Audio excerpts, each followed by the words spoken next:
الحمد لله رب العالمين والصلاة والسلام على أشرف الأنبياء والمرسلين أما بعد فأعوذ بالله السميع العليم من الشيطان الرجيم من يطع الله والرسول فأولئك مع الذين أنعم الله عليهم من النبيين والصديقين والشهداء والصالحين وحسن أولئك رفيقا۔ ہر قسم کی حمد و ثنا خالق کائنات مالک ارض و سما اللہ رب العالمین کے لیے، جو اپنی ذات میں اپنی صفات میں اکیلا ہے، اس کا کوئی پارٹنر، شریک، حصے دار نہیں۔ وہی حاجت روا ہے، وہی مشکل کشا ہے، وہی غوث العظم ہے، وہی داتا و دستگیر ہے۔ وہ جب چاہتا ہے، جو چاہتا ہے وہ کرتا ہے، اس لیے کہ وہ ان اللہ علی کل شیء قدیر ہے۔ بے شمار ان گنت درود و سلام امام الانبیاء، شافع روز جزا، احمد مجتبی جناب محمد الرسول اللہ صلی اللہ علیہ وسلم کی ذات گرامی پر مختصر حمد و صلوات کے بعد ابھی آپ نے عزیز سے سنا کہ مجھے جو آج کے اس پروگرام میں موضوع دیا گیا ہے وہ ہے سلف صالحین کا کردار۔ اصول مناظرہ کے تحت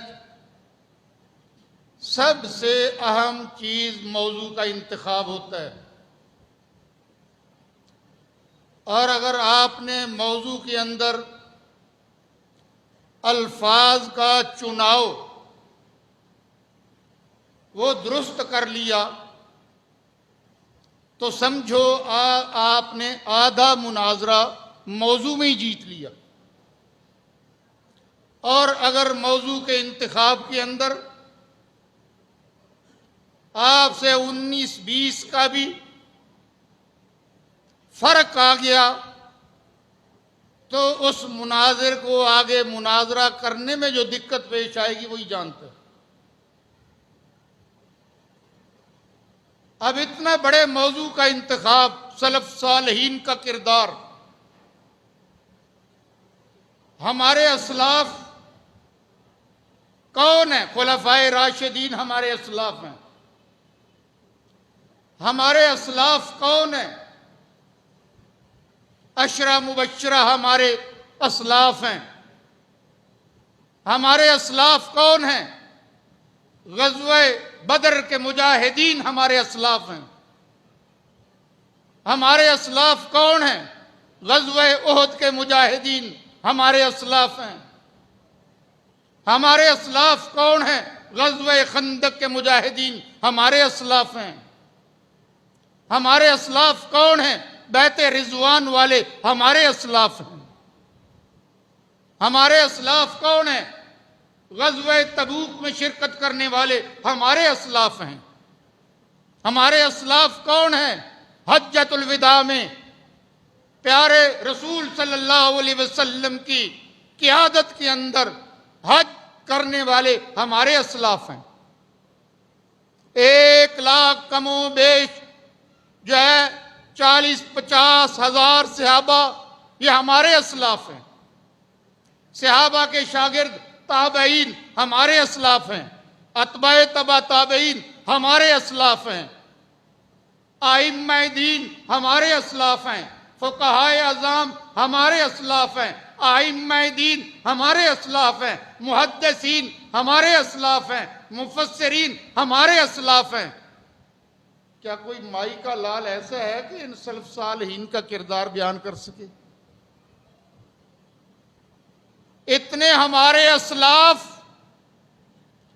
اور ساری زندگی کوئی بندہ اپنے اسلاف کے کردار کو بیان کرنا چاہے تو وہ نہیں کر سکتا۔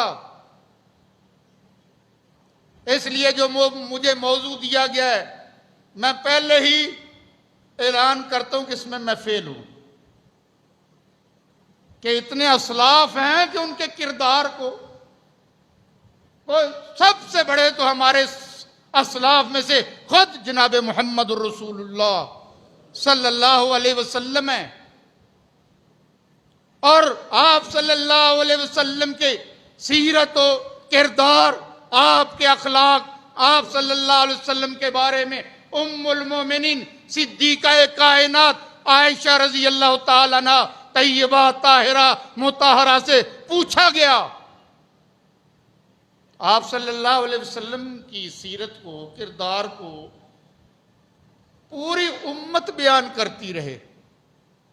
ایک سمندر ہے، سمندر سے کوئی قطرہ لے سکتا ہے، کوئی 2 قطرے لے سکتا ہے، کوئی 1 گلاس بھر کے لے سکتا ہے، کوئی لوٹا بھر کے لے سکتا ہے، لیکن پورا سمندر کوئی بندہ لے سکتا ہے؟ لیکن نبی صلی اللہ علیہ وسلم کے سیرت و کردار کو ام المومنین نے ایک جملے کے اندر بند کر دیا، کانا خلقہ القرآن۔ اور نبی صلی اللہ علیہ وسلم کی سیرت پوچھتے ہو، نبی صلی اللہ علیہ وسلم کا کردار پوچھتے ہو، نبی صلی اللہ علیہ وسلم کا اخلاق پوچھتے ہو، اما قرأت القرآن، کیا تم نے قرآن نہیں پڑھا؟ تو نبی صلی اللہ علیہ وسلم کے اخلاق پورا قرآن ہے۔ نبی صلی اللہ علیہ وسلم گویا دنیا میں چلتا پھرتا اللہ کا مجسم قرآن تھے۔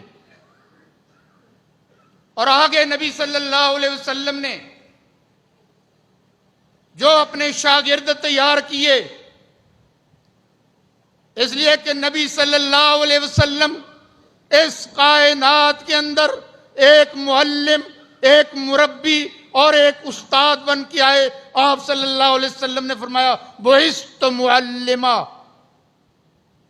اللہ تبارک و تعالی نے مجھے استاد بنا کے بھیجا ہے۔ لِأُتَمِّمَ مَكَارِمَ الْأَخْلَاقِ، اگر کسی استاد کی سیرت کو جاننا ہو، کسی استاد کے کردار کو جانچنا ہو، تو آپ اس کے شاگردوں پہ نظر ڈالیں، شاگردوں کو دیکھو گے، شاگردوں کا کردار دیکھو گے تو سمجھ جاؤ گے کہ اس کے استاد کیسے ہوں گے۔ کوئی بچہ کوئی غلط حرکت کرے تو لوگ کہتے ہیں اس کا استاد کیسا ہوگا، اس کے ماں باپ کیسے ہوں گے۔ اس شاگرد استاد سے پہچانا جاتا ہے، استاد شاگرد سے پہچانا جاتا ہے، ماں باپ اولاد سے پہچانے جاتے ہیں، اولاد ماں باپ سے پہچانی جاتی ہے۔ اس لیے نبی صلی اللہ علیہ وسلم نے جب صحابہ کرام رضوان اللہ علیہم اجمعین کی باری آئی تو آپ صلی اللہ علیہ وسلم نے فرمایا فمن احبہم فبحبی احبہم ومن ابغضہم فببغضی ابغضہم، جو میرے صحابہ سے محبت کرے گا وہ اس وجہ سے کہ اس کے دل میں آمنہ کے لال عبداللہ کے در یتیم جناب محمد صلی اللہ علیہ وسلم کی محبت ہوگی، اور جو صحابہ سے نفرت کرتا ہوگا، عداوت کرتا ہوگا، بغض رکھتا ہوگا، در حقیقت اس کے دل کے اندر آمنہ کے لال عبداللہ کے در یتیم جناب محمد الرسول اللہ کا بغض اور عداوت ہوگا۔ تو ان تمام صحابہ کرام اور آج تک جتنے ہمارے وہ کتاب و سنت کے حاملین علماء ہیں، یہ ہمارے سلف صالحین ہیں۔ اور ان کا کردار کیا تھا، ان کا منہج کیا تھا؟ وہی منہج جو اللہ تبارک و تعالی نے عالم ارواح کے اندر لوگوں کو جمع کر کے جو ہے جلسہ عام میں کہا تھا، الست بربکم،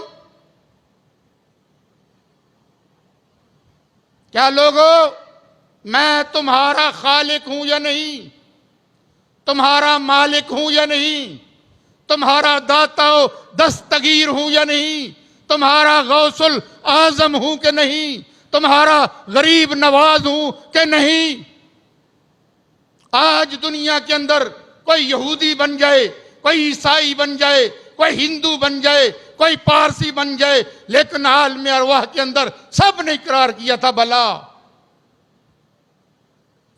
لیکن اللہ کو معلوم تھا یہ سارے دنیا میں جائیں گے، ان کے جو ہے وہ جبلت کے اندر، فطرت کے اندر نسیان ہے، بھول جائیں گے. اس لیے اللہ تبارک و تعالی نے اسی وعدے کو یاد دلانے کے لیے اس کائنات کے اندر انبیاء کرام علیہ الصلوۃ والسلام کو مبعوث فرمایا، اور ان کا مشن وہی تھا جو کالو بلا کا اقرار کر کے آئے تھے. اس لیے اللہ تبارک و تعالی نے فرمایا وَمَا أَرْسَلْنَا مِن قَبْلِكَ مِن رَسُولٍ إِلَّا نُوحِي إِلَيْهِ أَنَّهُ لَا إِلَهَ إِلَّا أَنَا فَاعْبُدُونِ. آدم صفی اللہ ہوں، نوح نجی اللہ ہوں، ابراہیم خلیل اللہ ہوں، موسیٰ کلیم اللہ ہوں، عیسیٰ روح اللہ ہوں، یا جناب محمد الرسول اللہ صلی اللہ علیہ وسلم، تمام انبیاء کرام علیہ السلام کی ایک ہی دعوت تھی. ہر نبی نے اپنی قوم کو آ کے یہی پیغام دیا، یا قوم اعبدوا اللہ ما لکم من الہ غیرہ. یہ جو پیغام ہے، اس پیغام کو اللہ نے جو نام دیا، اس کو اللہ تبارک و تعالی نے ایک دستور حیات جو بنایا، اس کا نام دیا ان الدین عند اللہ الاسلام. وہ اسلام ہے،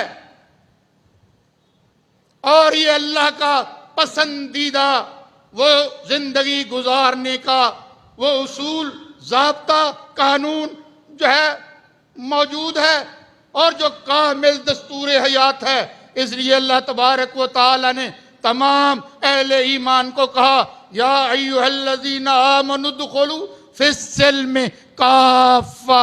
او ایمان کے دعوے دارو، ایمان کا دم بھرنے والو، اسلام جو دستور العمل ہے، دستور حیات ہے، اس کے اندر پورے کے پورے داخل ہو جاؤ.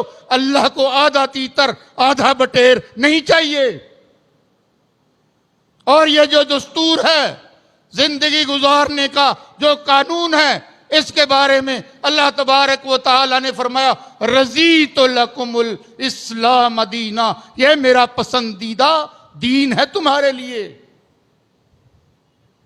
اگر اس دین کو چھوڑو گے، اس دین سے برگشتہ ہوو گے، اس دین سے تعلق توڑو گے، اس اصول زندگی سے منہ موڑو گے، تو من یبتغی غیر الاسلام دینا فلن یقبل منہ وہو فی الآخرۃ من الخاسرین. یہ دنیا تو یہودی بن کے بھی گزر جائے گی، اور عین ممکن ہے وہ مسلمان کی بنسبت بہتر گزر جائے. اس لیے کہ یہودیوں کے وہ پنجہ استبداد کے اندر پوری دنیا جکڑی ہوئی ہے، پوری دنیا کی معیشت جکڑی ہوئی ہے. وہ مسلم ہو یا غیر مسلم ہو، اس کی رگوں کا سود کی صورت میں خون بھی نچوڑ کے وہ اپنے پاس لے کے جا رہے ہیں. اور نبی محترم صلی اللہ علیہ وسلم نے فرمایا تھا اگر تمہارے بہکنے کا اندیشہ نہ ہوتا تو اللہ تبارک و تعالی ان یہود و نصارہ کو دنیا کے اندر گھر بھی اینٹ اور بجری سیمنٹ کے بجائے سونے اور چاندی کے بنوا کے دیتا. دولت بہت ہے ان کے پاس، زندگی ان کی بھی گزر جائے گی، زندگی عیسائی کی بھی گزر جائے گی، زندگی ہندو کی بھی گزر جائے گی، زندگی پارسی بھی گزر جائے گی اور زندگی مسلمان کی بھی گزر جائے گی، لیکن ایک اللہ تبارک و تعالی نے جہان اور بھی بنایا ہے۔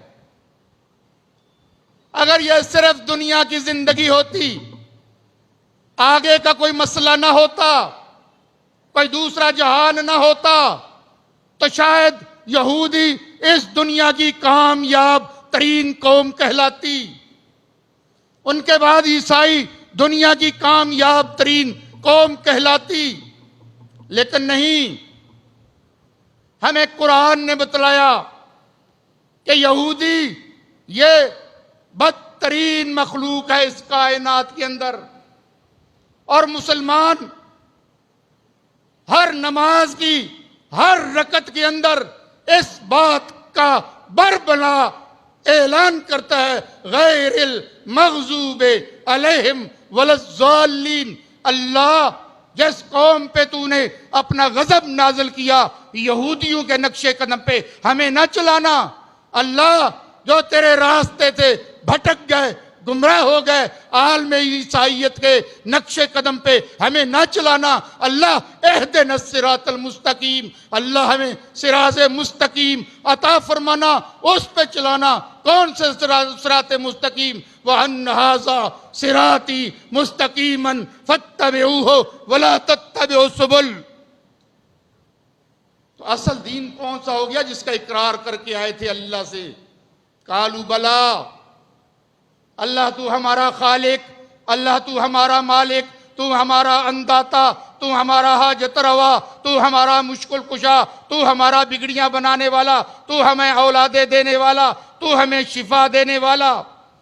اور یہی نبی صلی اللہ علیہ وسلم نے آ کے صحابہ کو درس دیا۔ اور جس وقت آپ صلی اللہ علیہ وسلم نے اہل مکہ کو دامن کوہ میں جمع کیا اور لوگوں کو کہا، حل وجدتمونی صادقا ام کاذبا، لوگوں تمہارے اندر 40 سال زندگی بتائی ہے، میرا کردار تمہارے سامنے ہے، کیا کہتے ہو میرے کردار کے بارے میں، میری سیرت کے بارے میں؟ تمام مکہ کے باسی جو دامن کوہ میں جمع ہیں بیک زبان ہو کے کہتے ہیں، ما جربنا علیک الا صدقا، ہم نے جب بھی دیکھا، جب بھی پایا، جب بھی آپ سے معاملہ کیا، ہم نے سچ کے علاوہ کچھ نہیں پایا۔ تو آپ صلی اللہ علیہ وسلم نے فرمایا، پھر تمہیں ایک سچائی، ایک حقیقت اور بتلانے چلا ہوں۔ اگر میں یہ کہوں اس پہاڑ کے پیچھے ایک لشکر جرار ہے جو تم پہ حملہ آور ہونے کو ہے، تو جو ہے مانو گے؟ سب نے کہا مانیں گے۔ تو آپ صلی اللہ علیہ وسلم نے فرمایا، پھر ایک حقیقت کا اقرار کر لو، قولوا لا الہ الا اللہ۔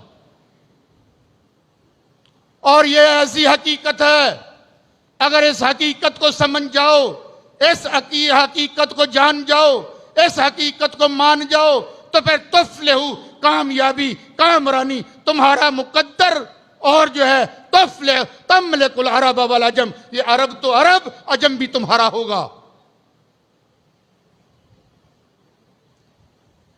جب میرے اور آپ کے پیارے پیر و مرشد جناب محمد الرسول اللہ، زور سے بولا کرو صلی اللہ علیہ وسلم،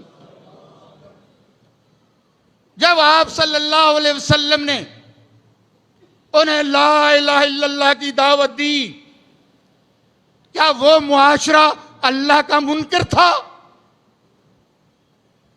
میں آپ سے سوال کرتا ہوں، جس معاشرے کو آپ کہہ رہے ہیں قولوا لا الہ الا اللہ، اوے اللہ کے علاوہ الہ کوئی نہیں، کیا وہ اللہ کا منکر تھا؟ نہیں، اللہ کو مانتے تھے، بیت اللہ کے متولی تھے، بیت اللہ کے معمار تھے، حاجیوں کے خدمت گزار تھے، لیکن اللہ کو اللہ مانتے تھے، اللہ کو الہ نہیں مانتے تھے۔ اس لیے جب جناب محمد الرسول اللہ صلی اللہ علیہ وسلم نے فرمایا قولوا لا الہ الا اللہ، اوے اللہ کو تو مانتے ہو، اللہ کے گھر کے متولی ہو، ہاں اللہ کے گھر کے طواف کرنے والوں کے خدمت گزار بھی ہو، لیکن یہ اقرار کرو اللہ کے علاوہ الہ بھی کوئی نہیں۔ ان تمام کے تن بدن میں آگ لگ گئی، اللہ کو ماننے والوں کے تن بدن میں آگ لگ گئی۔ آج اگر کسی کو کہو اوے غوث العظم کوئی بندہ نہیں ہو سکتا، دستگیر کوئی بندہ نہیں ہو سکتا، غوث جو ہے غریب نواز کوئی بندہ نہیں ہو سکتا، داتا و دستگیر بندہ نہیں، تو جو ہے لڑنے مرنے پہ آ جائیں گے۔ لا الہ الا اللہ بھی پڑھتے ہیں، ان لوگوں کو بھی پیارے نبی صلی اللہ علیہ وسلم نے کہا تھا قولوا لا الہ الا اللہ، انہوں نے کہا یہ کیسے ہو سکتا ہے؟ اجعل الآلہۃ الہا واحدا ان ھذا لشیء عجاب۔ اوے ہمارے اتنے سارے کام ہیں، ہم بیمار ہوتے ہیں ہمیں صحت بھی چاہیے، اوے ہم بے اولاد ہوتے ہیں ہمیں اولاد بھی چاہیے، ہم بے روزگار ہوتے ہیں ہمیں روزگار بھی چاہیے، ہماری فلاں فلاں ضروریات زندگی ہے، وہ ایک اکیلا کیسی پوری کر سکتا ہے؟ اجعل الآلہۃ الہا واحدا، اس جو محمد صلی اللہ علیہ وسلم نے تو اتنے ہم نے خدا بنا کے بیت اللہ میں رکھے ہوئے ہیں، اس نے کہا یہ سارے ایک نہیں، وہ اکیلا کرے گا کیسے ہو سکتا ہے؟ ان ھذا لشیء عجاب۔ آج امت مسلمہ اجتماعی حیثیت میں سوچے، اپنے اپنے گریبان کے اندر سب جو ہے سوچیں جھانکیں، کیا جو ان لوگوں کے نظریات تھے، جو ان لوگوں کے عقائد تھے، جو ان لوگوں کے اعمال تھے، جنہیں آج امت مسلمہ ڈنکے کی چوٹ پہ ہر اسٹیج پہ کہتی ہے مشرکین مکہ، کیا وہ اللہ کو نہیں مانتے تھے؟ وہ اللہ کو ماننے اور جاننے والوں کو جو ہے کہیں مشرکین کہا گیا، کہیں قل یا ایھا الکافرون کہا گیا۔ کیوں کہا گیا جب وہ اللہ کو مانتے بھی تھے؟ اس لیے کہ جو سبق اللہ تبارک و تعالی نے جناب محمد الرسول اللہ صلی اللہ علیہ وسلم اور آپ سے قبل تمام انبیاء کو دے کر بھیجا، اس سبق کے وہ منکر تھے۔ تو نبی صلی اللہ علیہ وسلم نے تو ہمیں پہلے سے آگاہ کر دیا، لوگو لا تتبعن سنن من کان قبلکم حذو النعل بالنعل، لوگو تم پہلے لوگوں کے نقش قدم پر چلو گے، جو ان کے عقائد ہوں گے، جو ان کے نظریات ہوں گے، جو ان کے اعمال ہوں گے، تم بھی وہی کرو گے، حتیٰ کہ ان لوگوں میں کوئی ایسا بد نصیب بدبخت ہوا وہ سانڈے کے بل میں گھس گیا، تو ایسا شعبدہ باز میری امت میں بھی ہوں گے۔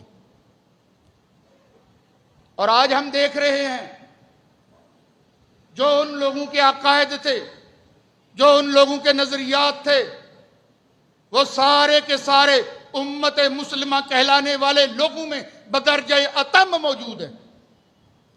زبان سے کہتے ہیں لا الہ الا اللہ، اور کسی کو کہیں گے یہ غریب نواز ہے، زبان سے کہیں گے لا الہ الا اللہ، کسی کو کہیں گے یہ داتا و دستگیر ہے، کہ زبان سے کہیں گے لا الہ الا اللہ، کسی کو کہیں گے یہ غوث العظم ہے۔ تو میرے بھائیوں ہم کہاں جا رہے ہیں؟ اللہ اکبر اللہ اکبر۔ اور پھر جو ہے وہ دھڑلے سے کہتے ہیں ہم لا الہ الا اللہ پڑھتے ہیں، لا الہ الا اللہ پڑھنے والا جہنم میں نہیں جائے گا۔ اوے ہمیں بھی یقین ہے لا الہ الا اللہ پڑھنے والا یہ جہنم میں نہیں جائے گا، لیکن کون؟ جو صرف زبانی جمع خرچ کرے وہ نہیں، وَهُوَ مُسْتَيْقِنٌ بِهَا قَلْبُهُ، جو ایسا لا الہ الا اللہ کہے کہ دل کی گہرائیوں سے وہ لا الہ الا اللہ کو لا الہ الا اللہ سمجھتا ہو، تو جو ہے وہ جہنم میں نہیں جائے گا۔ ورنہ صرف لا الہ الا اللہ نہیں، آگے محمد رسول اللہ بھی کہتا ہو، وہ 5 نمازیں بھی پڑھتا ہو، وہ روزے بھی رکھتا ہو، وہ حج بھی کرتا ہو، وہ زکوٰۃ بھی ادا کرتا ہو، وہ تہجد گزار بھی ہو، تو میرے اور آپ کے پیر و مرشد جناب محمد الرسول اللہ صلی اللہ علیہ وسلم نے فرمایا جس کے عقیدے کے اندر خرابی آ گئی، لا جو ہے لا يدخل الجنہ صاحب بدعہ، جس کا عقیدہ گندا ہے، جس کی سوچ گندی ہے، جس کی فکر گندی ہے، جس کا عمل محمد الرسول اللہ اور صحابہ والا عمل نہیں ہے، وہ جنت میں جا ہی نہیں سکتا۔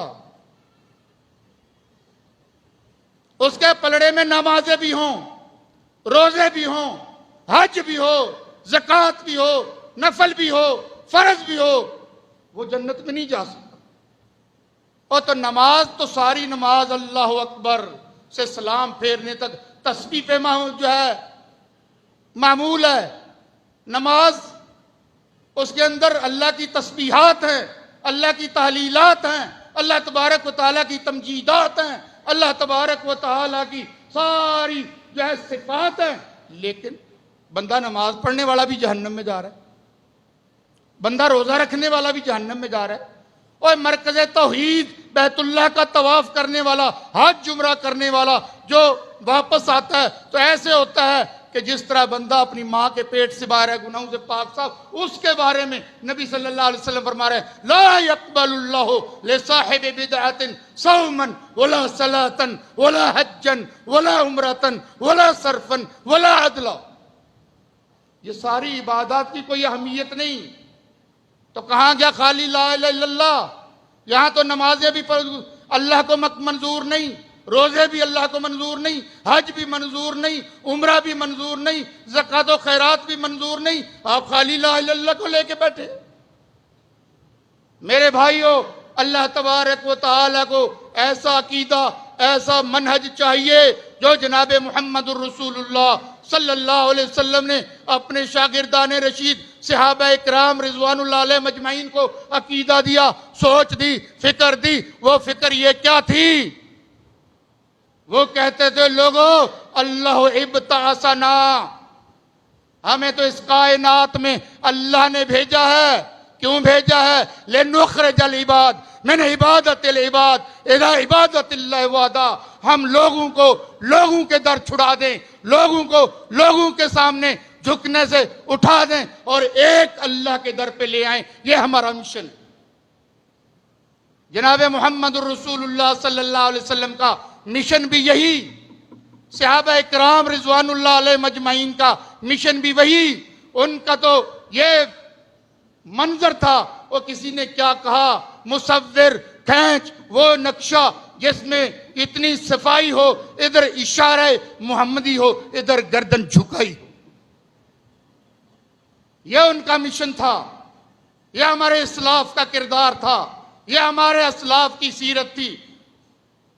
ایک موقع ہے، امیر عمر، کون امیر عمر؟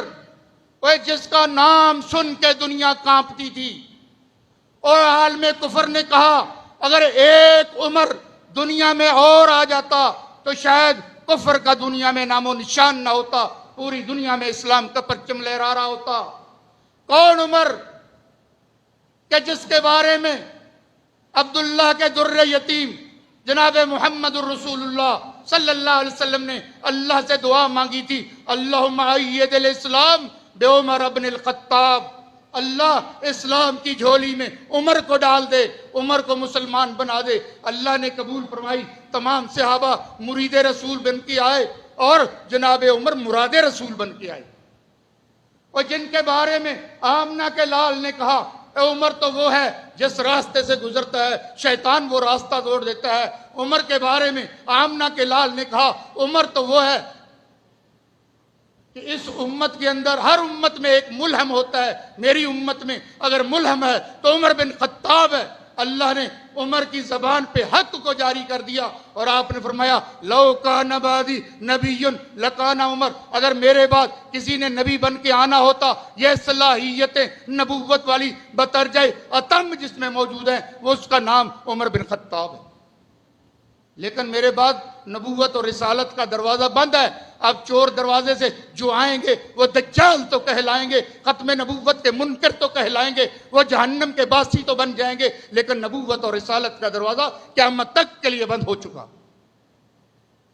تو میرے بھائیو، یہ عمر بن خطاب یہ منبر رسول پہ کھڑے ہیں اور ایک سارے سامنے جو ہے ان کو عمر کے ہیبت کا بھی پتہ ہے، عمر کے رعب کا بھی پتہ ہے، عمر کے جلال کا بھی پتہ ہے۔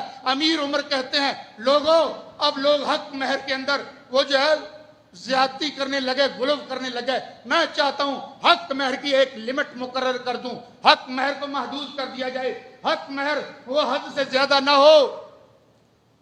تو ایک عورت اٹھ کے کہتی ہے عمر آپ کون ہوتے ہو؟ آپ کون ہوتے ہو حق مہر کو متعین کرنے والے؟ جب اللہ نے ہمیں یہ حق دیا ہے ہم جتنا حق مہر لے سکیں ہماری مرضی ہے۔ اللہ تبارک و تعالی نے تو یہاں تک کہا وَلَوْ أَتَيْتَ إِحْدَاهُنَّ قِنْطَارًا،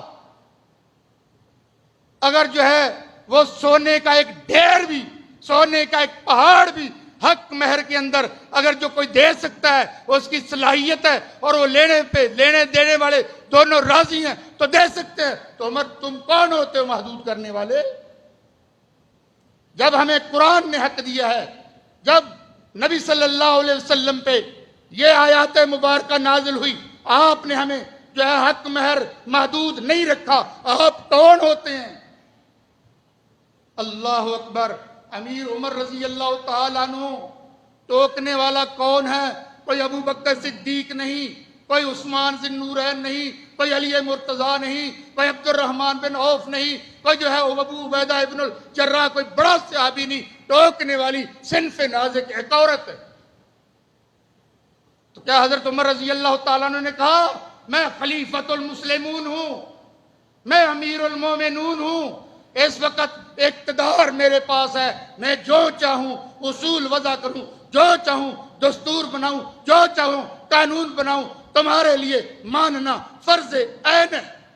اس لیے کہ نبی صلی اللہ علیہ وسلم نے تو یہ فرما دیا علیکم بسنتی وسنت الخلفاء الراشدین المہدیین، نہیں کہا بلکہ اللہ کا شکر ادا کیا، اللہ کا شکر ادا کیا کہ بی بی تیرے ذریعے اللہ نے میری اصلاح کر دی۔ یہ ہے ہمارا منہج، یہ ہے ہمارے اسلاف کا منہج کہ ادھر اللہ کا فرمان آ جائے، اور یہی ہمیں نبی صلی اللہ علیہ وسلم جو ہے منہج دے کے گئے او لوگو ترکت فیکم امرین لن تضلوا ما تمسکتم بہما کتاب اللہ و سنت رسول، لوگو تمہارے اندر دو چیزیں چھوڑ کر جا رہا ہوں، کتاب اللہ سنت رسول اللہ، جب تک مضبوطی سے عقیدہ منہج عمل اس کے مطابق ہوگا، اس کو مضبوطی سے تھامے رکھو گے کبھی گمراہ نہیں ہوگے۔ یہ جب بندہ پٹڑی سے اترتا ہے کتاب و سنت کو چھوڑے گا تو پٹڑی سے اتر جائے گا۔ ہمارے لیے معیار حق اللہ کا قرآن اور جناب محمد الرسول اللہ کا فرمان، جو اس پہ چلے گا وہ لوگوں، نبی صلی اللہ علیہ وسلم نے فرمایا او اغتنم خمسن قبل خمسن، لوگوں پانچ باتوں سے پہلے غنیمت جانو، حیات کا قبل موت کا، آج اللہ نے زندگی دی ہے اس کو غنیمت جانو۔